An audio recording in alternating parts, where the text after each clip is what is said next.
बात है 1 दिसंबर 2016 की।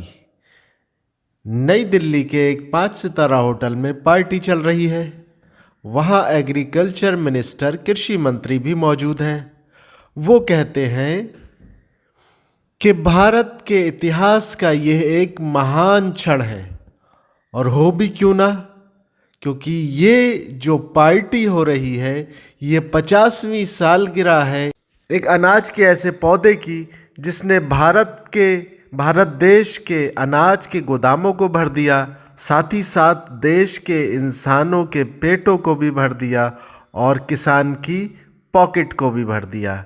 जी हाँ, ये वर्षगांठ थी, ये सालगिरह थी IR8 नाम से जाने जाने वाले चावल की एक वैरायटी की, और इस मौके पर ये पार्टी बुलाई गई थी। दरअसल कहानी शुरू होती है 1960 के दशक से। भारत को अभी अभी आज़ादी मिली थी और दूसरा विश्व युद्ध ख़त्म हुआ था। दूसरे विश्व युद्ध के बाद से भारत में और बिलखुसूस पूरी दुनिया में आबादी बहुत तेज़ी से बढ़ रही थी, और साथ ही साथ बढ़ रही थी पूरी दुनिया में अनाज की किल्लत।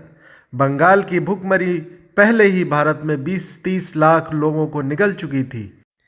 इसी बीच अमेरिका की एक NGO ने 1960 में, जिसका नाम फोर्ड एंड रॉकफेलर फाउंडेशन था, उसने फिलीपीन के अंदर IRRI यानी इंटरनेशनल राइस रिसर्च इंस्टीट्यूट की स्थापना की, जिसको चावलों की 1000 से ज़्यादा वैरायटीज़ की क्रॉस ब्रीडिंग कराकर ज़्यादा पैदावार देने वाले बीज बनाने का काम दिया गया था।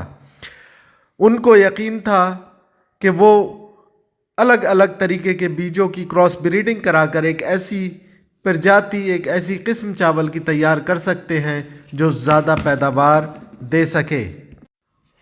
IRRI ने इंडोनेशिया की एक ज़्यादा पैदावार वाली मगर लंबी प्रजाति को ताइवान की एक बौनी प्रजाति के साथ क्रॉस ब्रीड कराया, जिसके नाकाबिले यकीन नतीजे मिले।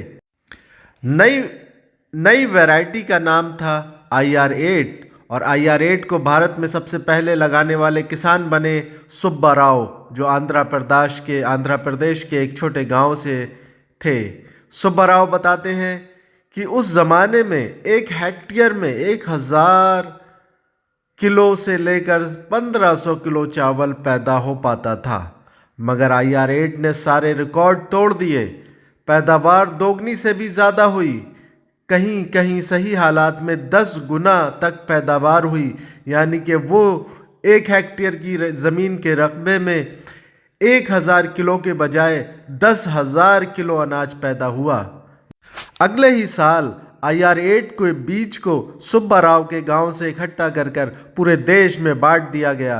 पूरे देश के किसान आने वाले साल में बहुत खुश थे, उनकी पैदावार दोगुनी से भी ज़्यादा हो गई थी। एक तरफ किसान खुश थे, दूसरी तरफ अनाज की कीमत घटने से जनता भी खुश थी। पूरे एशिया उपमहाद्वीप में IR8 के नए बीज को फ्री में बांटा गया। वियतनाम और आसपास के देशों में इसको होंडा राइस भी कहा गया, क्योंकि एक ही फसल से किसानों को इतना मुनाफा हो जाता था कि वो होंडा की मोटरसाइकिल ख़रीद सकते थे। हालांकि भारत में IR8 के टेस्ट को ज़्यादा पसंद नहीं किया गया, और बाद के सालों में इसके जीन्स में तब्दीली कर जया और पद्मा जैसे दूसरे बीज बनाए गए, जो कि भारतीयों की टेस्ट की पसंद के अनुसार थे। बहरहाल IR8 ने भूख से बदहाल एक देश की किस्मत बदलकर उसे अनाज से भरे हुए गोदामों का देश बना दिया। आने वाले सालों में भारत ने बड़े पैमाने पर अपने अनाज को दूसरे देशों को बेचना शुरू कर दिया, और यहीं से हरित क्रांति की शुरुआत देश के अंदर हुई। IR8 वाकई में भारत का पहला ऐसा बीज है जिसने 50 सालों का सफ़र तरक्की के साथ, खुशहाली के साथ पूरा किया है। उसने न सिर्फ भारत के किसानों को समृद्ध किया है, बल्कि देश को भी खुद मुख्तार बनाया है।